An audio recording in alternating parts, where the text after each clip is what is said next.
There is this massive, almost invisible illusion that we've all collectively bought into over the last decade. Oh, you mean the cloud? Exactly, the cloud. We pull up a chat window, we type in a prompt, and a second later, a fully formed essay or a piece of complex code just materializes on the screen. Right, and because it all happens on glass, on our phones, it feels entirely digital. It feels weightless. Yet we call it the cloud, which implies this floating, formless thing completely detached from physical reality. Yeah. But, there is no cloud. No, not at all. It is a brilliant marketing term, really, but it hides the brutal physical reality of what computation actually requires. Because what's actually out there are massive, sprawling, heavily air-conditioned concrete buildings, just filled with screaming metal, vibrating fans and silicon. Yeah, and right now, inside those physical buildings, there is a tectonic shift happening, a fundamental restructuring of how the world computes. And that's exactly what we're going to get into today. Welcome to the Deep Dive. I'm Satosha. And I'm Satoshi.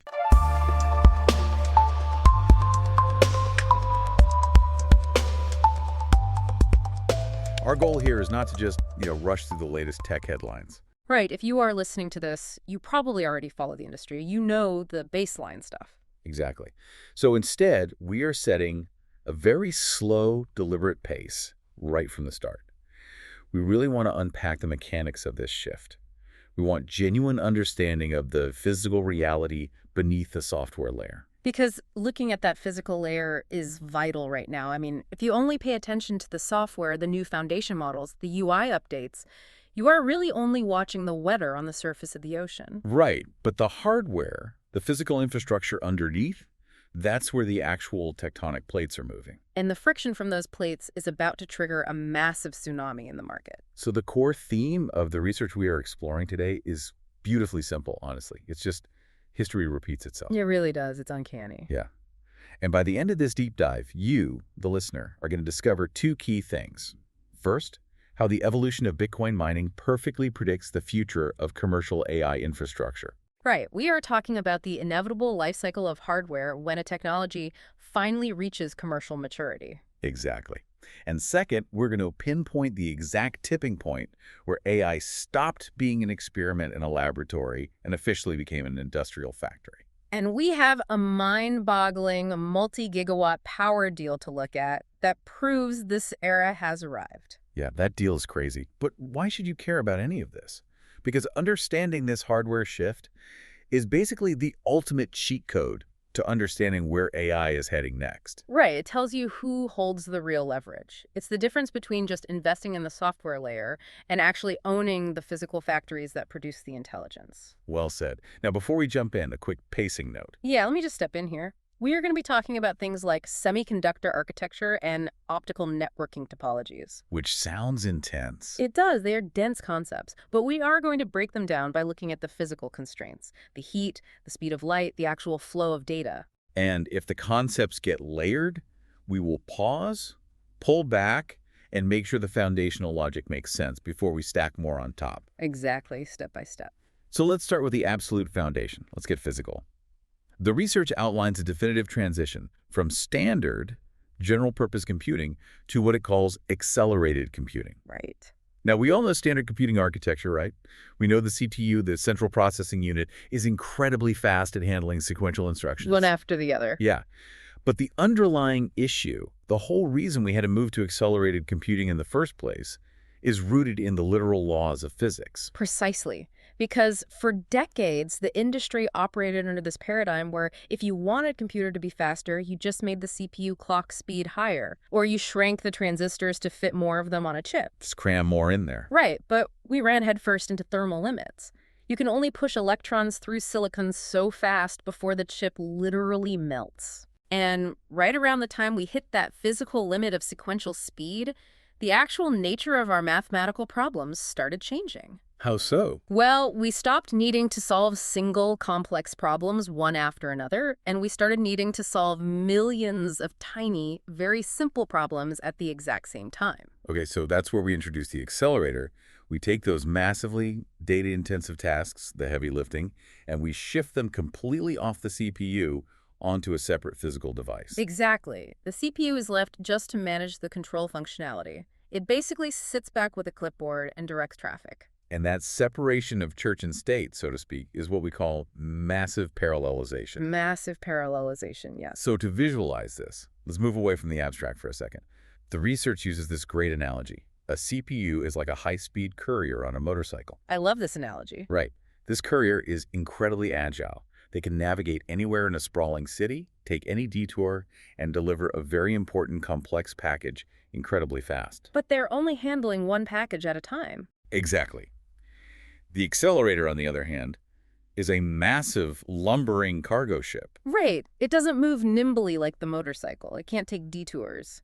But it carries hundreds of thousands of shipping containers simultaneously across the ocean. So does that make sense to you listening?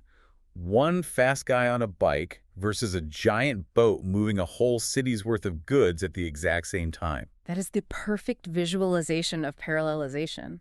Instead of doing one complex thing fast, you do thousands of simple things simultaneously. Okay, but here is the massive engineering bottleneck that I feel like people overlook. Oh, yeah. You cannot just build a massive cargo ship and expect it to automatically fix your logistics problems. Because if you pull a massive freighter up to a standard, everyday city pier, it's utterly useless. The physical infrastructure around it completely fails. The port wasn't built for it. The cranes aren't big enough to unload it. Yeah, and the local roads leading away from the port immediately gridlock because they just can't handle tens of thousands of trucks at once. Right. And that physical bottleneck translates directly to computer architecture. If you just plug a massively parallel accelerator into a standard motherboard, the chip will just sit there waiting for data. It gets starved. Exactly, it will be starved. The connection between the memory and the processor becomes that gridlocked highway. So to make use of the cargo ship, you have to completely redesign the port, the cranes, the highways, even how the cargo is packed. Which in computer science means you have to refactor and shard the algorithm. Okay, let's pause and break down refactor and shard. Because this isn't just a software problem, right? It's a physical data routing problem. It is a massive routing problem. Sharding means breaking the mathematical problem, the model, and the training data into tiny, perfectly sized pieces. So they can be distributed evenly across this massive fabric of compute. Right. Because if you don't break the data up perfectly, some parts of the silicon chip are working furiously and generating massive heat, while other parts just sit completely idle. Wasting time and money. Exactly, and data dependencies make this a total nightmare. If calculation B requires the answer from calculation A, they literally cannot be done simultaneously. You have to map the math to avoid traffic jams. So it's not just about snapping a better chip into a motherboard then? Not at all. This is what the research calls a full-stack code design problem. You need synchronized design across everything. The physical silicon chip itself, the physical interconnects like the cables and switches linking the chips, the software compilers, the algorithms themselves. Everything from the atomic level of the silicon up to the software interface has to be co-designed just to keep the hardware busy. Because a massive cargo ship sitting idle in the water is just burning cash. Right. And for the last decade or so, the primary vehicle acting as that cargo ship has been the GPU, the graphics processing unit. Which brings us perfectly to the historical parallel. We have actually seen this exact architectural transition happen once before. From general-purpose sequential CPUs to parallel GPUs and then beyond. And understanding this timeline is the absolute key to predicting what happens to AI infrastructure next. The Bitcoin parallel really is the Rosetta Stone for understanding the current AI hardware landscape. Yeah. The trajectory isn't just similar, it is identical. It follows the exact same physical and economic laws. So let's trace it. Let's take you back to the early 2010s. Bitcoin is this obscure digital currency. Right, very niche. And people are mining it, which just means their computers are solving complex, repetitive cryptography to earn coins. Specifically, the SHA-256 algorithm. And in the very beginning, people mined Bitcoin on standard CPUs. They used the motorcycles. And that worked initially, right? It worked initially because the network difficulty was so low. But the mathematical process of mining Bitcoin is the ultimate repetitive task. It is doing the exact same hashing operation over and over billions of times, just changing one tiny variable each time. So the transition happens.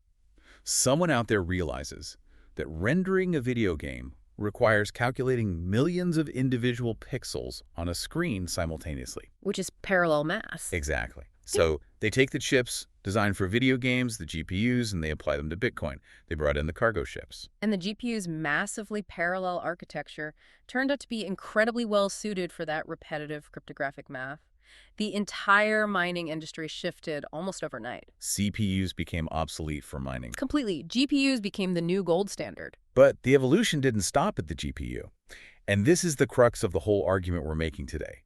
Eventually, the math for Bitcoin became completely fixed. It was an industry standard. SHA-256 wasn't going to change. And when the math stops changing, the need for hardware flexibility completely vanishes. And you have to understand, flexibility is expensive. A GPU is an accelerator, yes, but it is a general-purpose accelerator. It is designed to be flexible.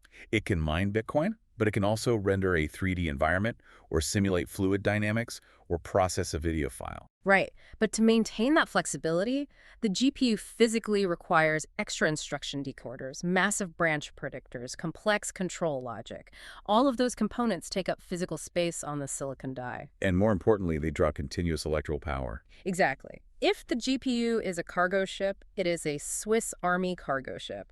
It has onboard cranes, specialized refrigeration units, passenger cabins. But if your only job forever is just moving one specific type of uniform crate, all of that extra equipment is just dead weight. It's wasting fuel. And that realization that flexibility is a tax on efficiency that led to the birth of the ASIC in the crypto world. The ASIC, application-specific integrated circuit. Let's define that really clearly. An ASIC is a chip built from the atomic silicon level up to do absolutely nothing else but one specific task. You strip away the branch predictors, you strip away the rendering logic. You physically remove every single transistor that isn't dedicated to hashing that specific Bitcoin algorithm. Exactly. So the hardware lifecycle goes CPUs, the flexible motorcycles, then GPUs, the general-purpose cargo ships, then ASICs, the highly specialized, single-purpose super freighters. Super freighters that only carry one type of cargo, but do it faster and cheaper than anything else physics allows. And the commercial reality of that shift was brutal, absolute, and permanent.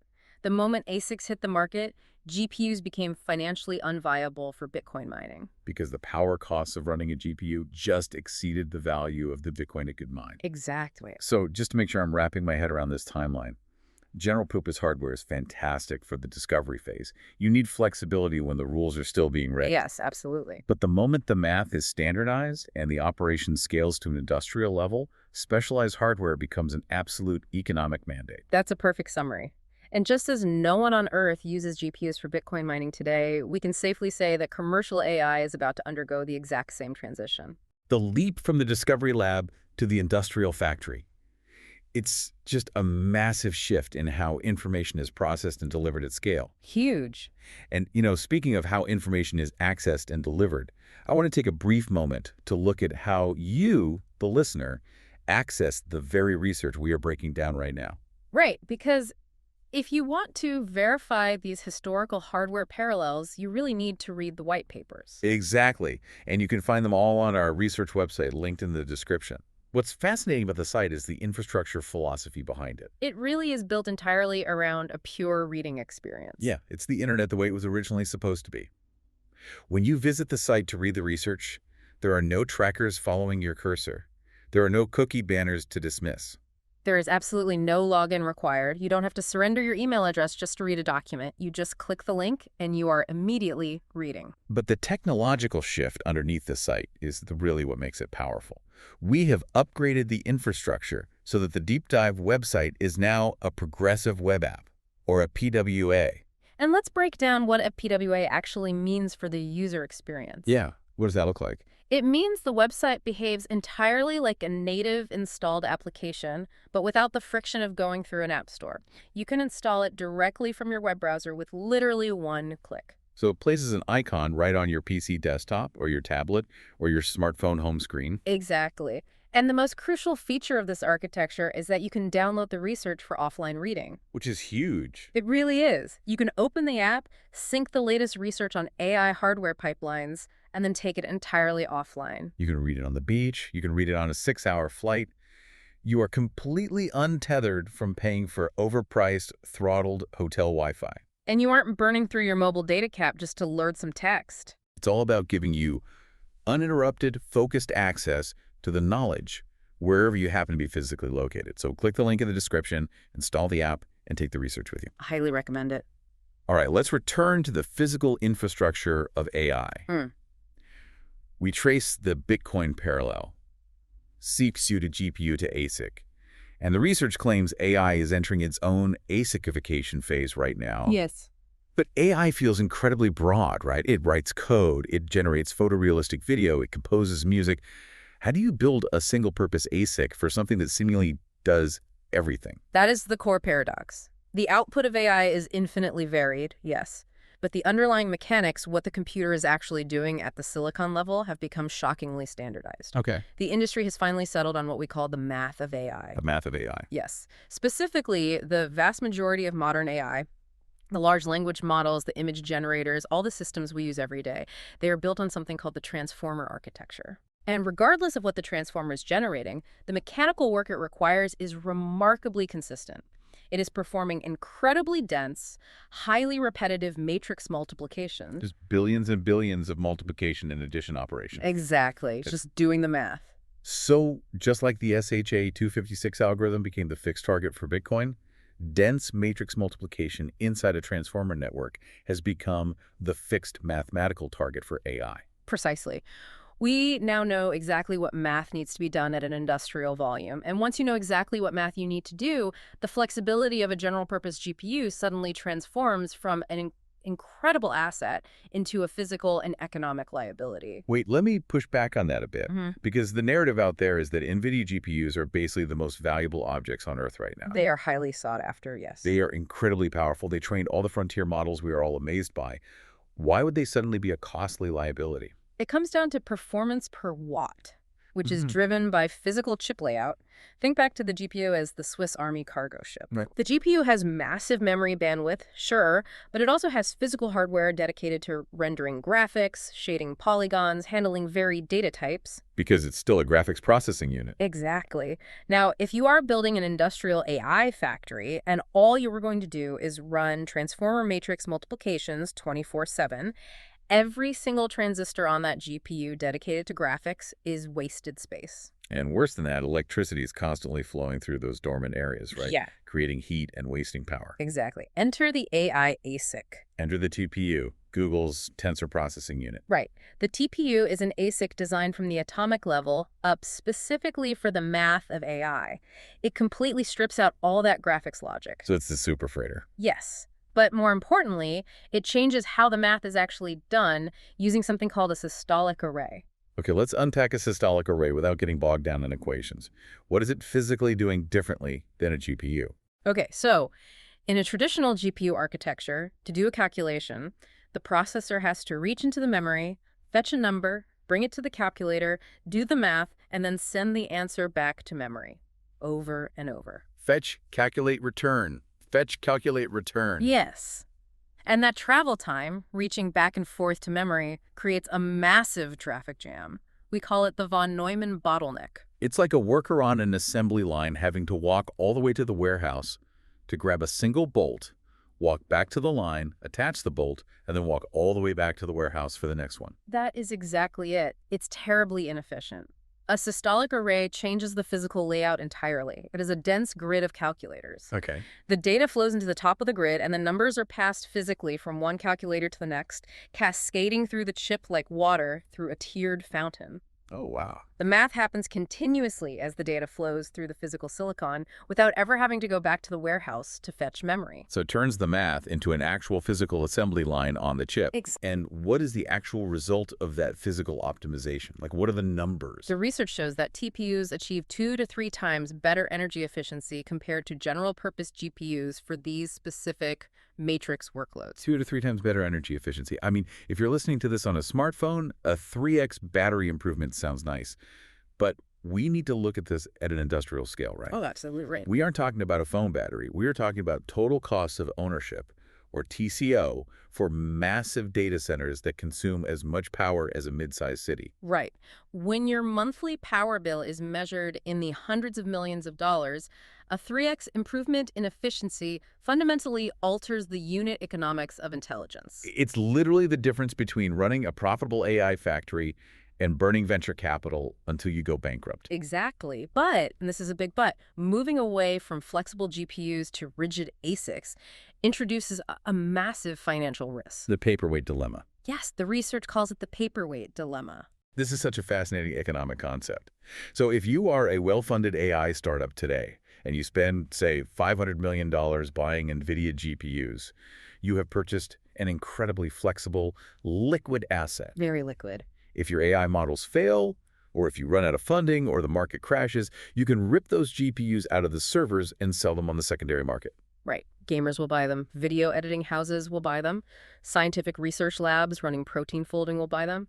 The GPU holds massive capital value precisely because of its flexibility. But if you buy $500 million worth of custom ASICs, of TPUs. If the underlying math of AI suddenly changes, say some researcher discovers a completely new architecture tomorrow that abandons the transformer model, that TPU cannot be repurposed. Not at all. It cannot render a video game. It cannot simulate fluid dynamics. It physically only knows how to do matrix multiplication. So it becomes, quite literally, a $500 million silicon paperweight. Wow. So analyzing this landscape, why would any major player take that massive risk? Why forfeit the capital protection of a flexible GPU for a rigid ASIC? Because of the scale of the power constraints we were just talking about. At the multi-gigawatt scale of modern AI factories, the daily operational efficiency gains in your electricity bill far outweigh the need for capital protection. If you are building a gigawatt-scale data center, you aren't planning an exit strategy to sell hardware to gamers. Exactly. You are fully committed. The raw power bill dictates your survival. Okay, so that is the physical and economic theory. But theories only matter if they survive contact with the real world, right? Which brings us to the pivotal piece of research we are looking at today. We need a market-defining business deal that proves this factory era has actually arrived. And to fully appreciate this deal, we have to dismantle what the research calls the ideology assumption that has really blinded industry analysts for years. Yes, the ideology assumption is huge. Let's explore that.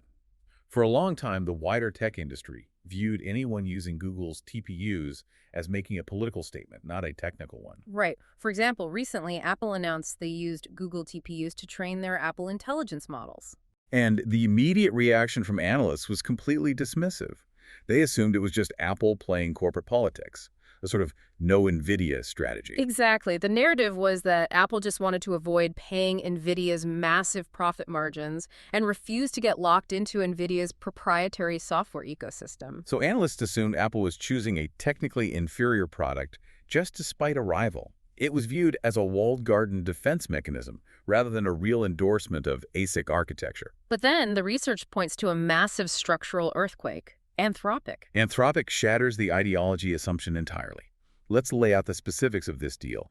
Anthropic recently made a staggering commitment, a 3.5 gigawatt commitment with Google and Broadcom to deploy TPUs. We really need to pause and establish what 3.5 gigawatts actually represents in the physical world. It's hard to even picture. It is. 1 gigawatt is roughly the total power output of a large nuclear reactor.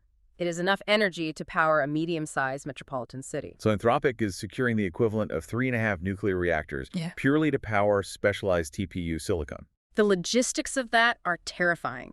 You are talking about straining national power grids, building massive electrical substations, finding rivers large enough to cool the data centers. But the scale isn't even the most telling part of this deal. The most telling part is the player making the deal. Yeah.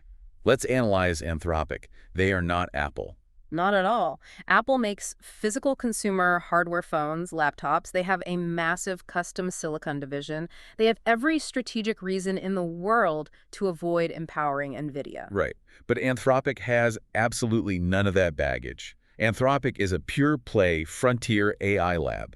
They were founded by researchers who came out of the exact same lineage as OpenAI. Their only product, their only source of revenue is artificial intelligence. And they have a revenue run rate exceeding $30 billion. Let that sink in. A company with a $30 billion run rate whose only product is intelligence does not have the luxury of playing corporate politics with their compute. No. If their hardware is even 10% slower, their models fall behind, and they die as a company. They are forced to choose the absolute best, most efficient hardware available on planet Earth. And that is the Anthropic Verdict. When a pure-play AI lab operating at the bleeding edge decides to move gigawatt-scale workloads onto the TPU stack, it is a definitive, undeniable statement. Free of corporate ideology, Purely from a physics and economics perspective, TPUs have won the race for production-scale compute. So if I'm hearing this right, the takeaway for the listener is that the narrative you read in mainstream tech media, that GPUs are the only game in town, is fundamentally incomplete. Yes, the smartest, most well-funded AI researchers on the planet are betting their multi-billion-dollar future on ASICs. It signals the true commercial maturity of the ASIC and AI. For years, the TPU was just this internal tool Google built to run search algorithms and YouTube recommendations efficiently. Now, it is the market-grade industrial infrastructure for the absolute elite independent labs. I mean, securing 3.5 gigawatts of power to process data creates an unimaginable pipeline of intelligence. It's a pipeline that's almost hard to comprehend. And, marveling at the sheer scale of Anthropic's data pipeline raises a really interesting parallel about how we process massive amounts of information to find these hidden signals. Oh, absolutely. It is a micro version of the exact same challenge, taking raw data, finding the patterns, and refining it into usable insight. Precisely. And I want to pull back the curtain for a second and explain how our deep dives actually come to life. Because we don't just sit in a room, scan the news, and guess what's important. No, the entire pipeline starts with you, the listener. Exactly. Listeners, send us the research. You send us the raw signals from the frontier. And once we receive an influx of those signals, the human obsession really begins. Our team reads through everything, looking for the underlying physics, the economic drivers, the connective tissue that links a power deal in 2026 back to Bitcoin hardware cycles in 2012. But navigating that much dense technical documentation requires acceleration. Right, so we unleash Gemini Pro for a massive 360-degree sweep of the research. We actively prompt it, forcing the AI to chase down wild hardware tangents, testing our hypotheses about optical networking or memory bandwidth, and then taming those tangents back into a cohesive, logical narrative. But the AI doesn't write the final output. It is purely an analytical engine. Every claim, every performance spec, every cost comparison is validated across thousands of separate signals. And then the research is handcrafted. We painfully refine every single word, compressing massive, highly technical white papers into tight, no-fluff audio that respects your time. And the final output isn't just the audio you were hearing. We design the sound, the mood, and the visual atmosphere. Yeah, if you are watching the video version of this deep dive, you are seeing short, custom motion graphics that help map out these architectures visually. And I specifically want to highlight the tool we use for that visual layer, Mosaic. Mosaic is an absolute game changer when it comes to translating complex technical concepts into video. It truly is. It allows us to create minimalist, clean, high-contrast typography, simple geometric accents that explain the flow of data, subtle kinetic text reveals. It helps us establish a calm, premium pacing using strong visual hierarchy and white space. Mosaic takes the raw audio and elevates it into a visual experience that enhances clarity rather than distracting from it. So from your signals to Gemini Pro synthesis to painstaking human writing to Mosaic for the final visual polish, that is the pipeline. The collaborative pipeline. Okay, let's get back to the hardware pipeline. We established that Anthropic chose TPUs for massive production. But there is a pervasive myth in the industry about ASICs that the research absolutely destroys, and we need to unpack it. Yes, the myth regarding inference versus training, this is a massive point of confusion. Let's define those two phases physically for the listener. What is the difference in workload? In AI, training is the creation phase. It is when you feed a blank model trillions of words, and it slowly, probabilistically learns the patterns of human language. And training is computationally brutal. Right. Oh, it requires running tens of thousands of chips at maximum thermal capacity for 3 to 6 continuous months.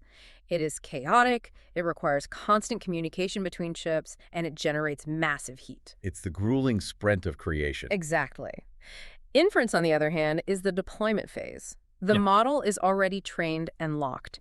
Now, a user types in a prompt, and the model runs a much smaller, quicker calculation to generate the response. Okay. It is far less computationally intense per request, but you have to do it hundreds of millions of times a day for users all over the world. Inference is the marathon of deployment. Now, historically, the assumption was that rigid ASICs like the TPU were only good for the marathon of inference. Right. People assume that because ASICs lack control logic and flexibility, they could only run the finished locked model, but they simply couldn't handle the chaotic, unpredictable, communication-heavy process of actually training a frontier model in the first place. The industry gospel was basically ASICs for inference, GPUs for training. But the research completely shatters that assumption. Google's massive frontier models, Gemini 3, and the multi-trillion parameter Polym models were entirely trained on TPU pods. Entirely trained. From scratch. No GPUs involved in the heavy lifting. None. This proves that once the mathematical operations of training are well understood, specialized ASICs can absolutely handle the brutal sprint of creation, not just the marathon of inference. And this realization brings us to a massive hardware showdown on the factory floor. I want to look at the heavy specs side by side. Okay, let's do it. The research compares Google's latest architecture, the TPU v7, codenamed Ironwood, against NVIDIA's absolute flagship chip, the B200, based on the Blackwell architecture. This is the heavyweight title fight for the future of the industrial intelligence factory. Let's look at raw math first. In terms of FP8 performance, they are basically neck and neck. Ironwood hits 4.6 PFLOPS, and Blackwell hits 4.5 PFLOPS. And before we move on, let's explain FP8, because it reveals a lot about how AI actually works. Yeah, what is FP8? FP8 stands for 8-bit floating point precision. In traditional computing, like simulating a physics engine or calculating bank balances, you need extreme precision, often 64-bit precision. Right, you can't be off by a decimal when calculating a bank balance. Exactly. But neural networks are fundamentally probabilistic. They are guessing patterns. They don't need perfect decimals. They need good enough guesses at massive speed. So by dropping the precision to 8 bits, the chip requires less power, moves data faster, and crams more calculations into the same physical footprint. And both Ironwood and Blackwell have optimized for this FP8 precision. They are tied in raw math. Now let's look at memory. In terms of HBM high bandwidth memory, they are identical.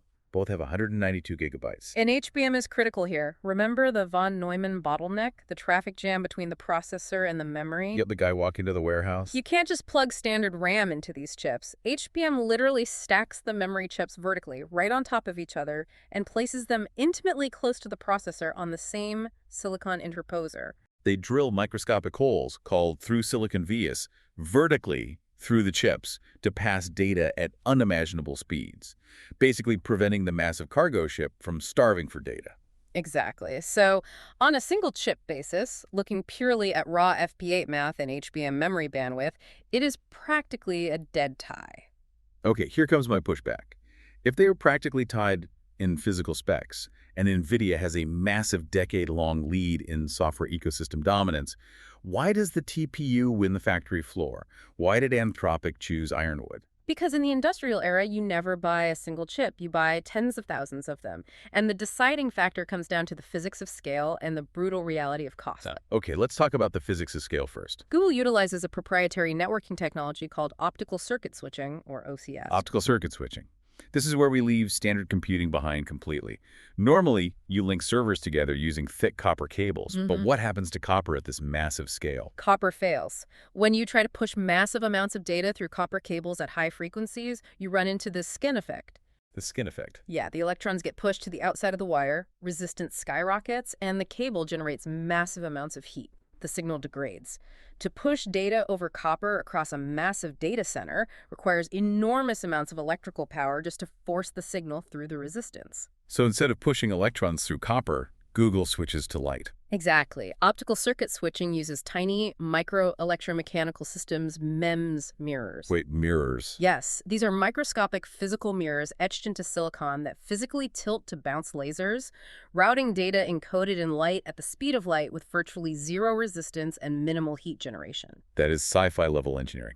Microscopic mirrors bouncing lasers to route intelligence. It is wild.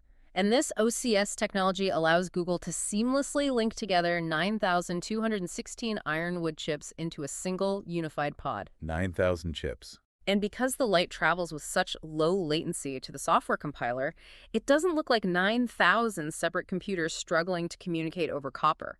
It looks like one single, gargantuan, perfectly synchronized supercomputer capable of hitting 42.5 exaflop of computing power. 42.5 exaflop, yes. An exaflop is a billion operations per second. It's hard to even fathom. The cargo ship has become a synchronized fleet of cargo ships, communicating via lasers, moving as one single entity. But as incredible as the physics of OCS are, The real killer blow against the GPU is the cost. The cost. This is where the flexibility of the GPU becomes a fatal financial liability. Let's break down the economic numbers from the research. According to the analysis, an NVIDIA B200 chip costs roughly $6.30 per hour to operate in a cloud environment. Huh? That price is heavily influenced by the NVIDIA tax. Right. NVIDIA enjoys incredible monopoly-like profit margins, reportedly around 78%. They're the only company selling the premium, flexible Swiss Army knife, so they dictate the price to the market. But Google is fundamentally different. Google designs the TPU entirely internally. Their internal cost to operate the TPU V7 Ironwood is roughly $3.50 per hour. $3.50 versus $6.30. That is roughly a 40 to 60% reduction in systemic compute cost. Now, to make sure the magnitude of this clicks, take that $2.80 difference per hour. Multiply it by 24 hours a day. Multiply it by the 9,216 chips humming away in a single optical supercomputer pod. Right. And then realize that training a frontier model requires that pod to run continuously nonstop for 3 to 6 months. You are talking about saving hundreds of millions of dollars on a single training run. That is the tipping point. That is why efficiency defeats flexibility. When the math is fixed and the scale requires 3.5 gigawatts of power, a 50% cost reduction is an unassailable, gravity-defying advantage. It is the ultimate mathematical proof that the experimental, flexible era of AI hardware is over. Welcome to the industrial era. The era of the industrial intelligence factory. Let's synthesize all of these physical constraints, these historical parallels, and these multi-gigawatt power deals into a clear vision of the future. Where does the research say the hardware market is heading? The ultimate conclusion from the research is that by 2026, the absolute commodification of AI workloads means the hardware market is permanently and irreversibly bifurcated. It is split into two distinct domains. Yes. Let's explore this permanent split. On one side, we have the laboratory. A laboratory. This is where GPUs, specifically NVIDIA's architecture, will continue to exert absolute dominance. The GPU remains the ultimate flexible instrument of compute. It is absolutely essential for the chaotic phase of research, for rapid development, and for discovering entirely new mathematical architectures. Because in the lab, you don't know what math you're going to need to do tomorrow. You might be abandoning transformers entirely. You need flexibility. Exactly. And the GPU will power entirely new frontiers that aren't standardized yet. Things like embodied physical AI, complex robotics, high-fidelity climate modeling, and real-time drug discovery. So NVIDIA will likely continue to disrupt the market with new breakthrough technologies, just as they have consistently done over the last 2 decades. Right, moving from rendering video game graphics to accelerating crypto mining to birthing the AI revolution, they are the unparalleled engine of discovery. But on the other side of the split, separated by a massive chasm scale, we have the factory. The factory. This is the domain of TPUs, custom ASICs, and optical switching networks. These are the massive, single-purpose, highly rigid turbines of the industrial intelligence era. Their sole, unyielding job is to ingest data, run inference, and train massive, mathematically standardized models at absolute maximum scale and absolute minimal cost. And this bifurcation highlights an incredible structural advantage that companies like Google hold in this new era. It is the ultimate expression of vertical integration. Vertical integration is the final key here. Think about it. NVIDIA only designs the silicon chip. They have to rely on other companies like TSMC to manufacture it, other networking companies to connect it, and cloud providers to build the physical data centers and secure the power. But Google owns the entire physical and software stack. They design the custom silicon, they build the proprietary optical networking mirrors, they own the physical concrete cloud data centers, they negotiate the gigawatt power deals, and they write the software compilers. They control every single variable in the factory. They can physically optimize everything from the atomic layout of the systolic array on the chip up to the water cooling systems flowing through the building. And that massive 3.5 gigawatt commitment by Anthropic is the definitive proof that this ASIC-ification is not a choice anymore. It is an absolute economic, physical, and technical necessity if you want to compete at the frontier of intelligence. You simply cannot build an industrial factory using millions of flexible Swiss Army knives. You need purpose-built industrial turbines. Exactly. We have covered an immense amount of ground today. We trace the physical limitations of CPUs to the massive parallelization of cargo ship GPUs.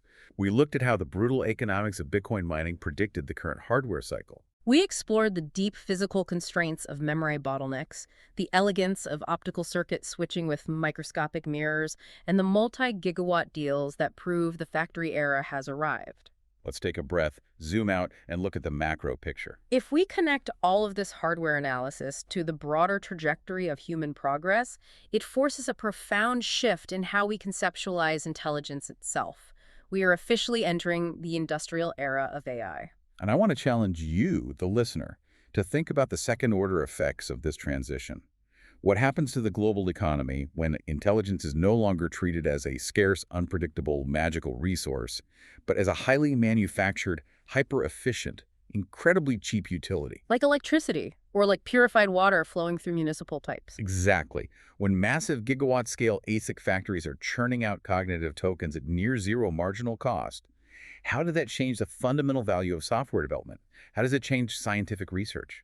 When cognitive labor is as ubiquitous, predictable, and cheap as the electricity flowing from a wall outlet, the fundamental constraints of human innovation completely change. It is no longer about whether you can afford the compute to solve a problem. It is about what you have the ambition to build when you are handed an infinite supply of intelligence. That is a staggering paradigm shift to leave with. Yeah.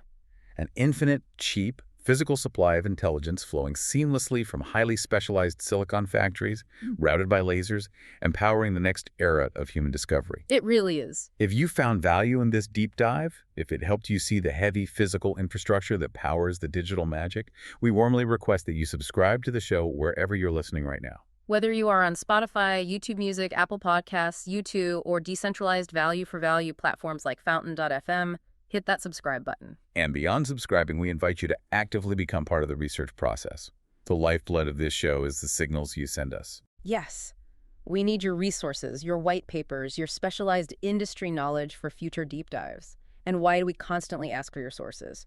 Because the most profound ideas don't come from us sitting in a room alone. They emerge when your deep specialized curiosity meets our analytical process. It is the absolute foundation of our methodology. In one line, your signals lead to our synthesis, which is supercharged by AI acceleration, painstakingly refined by human obsession, and delivered to you as distilled insight. That is the mission, or perhaps better said, that is the continuous flow of collaborative intelligence. Help us in creating a true symbiosis of artificial and natural intelligence.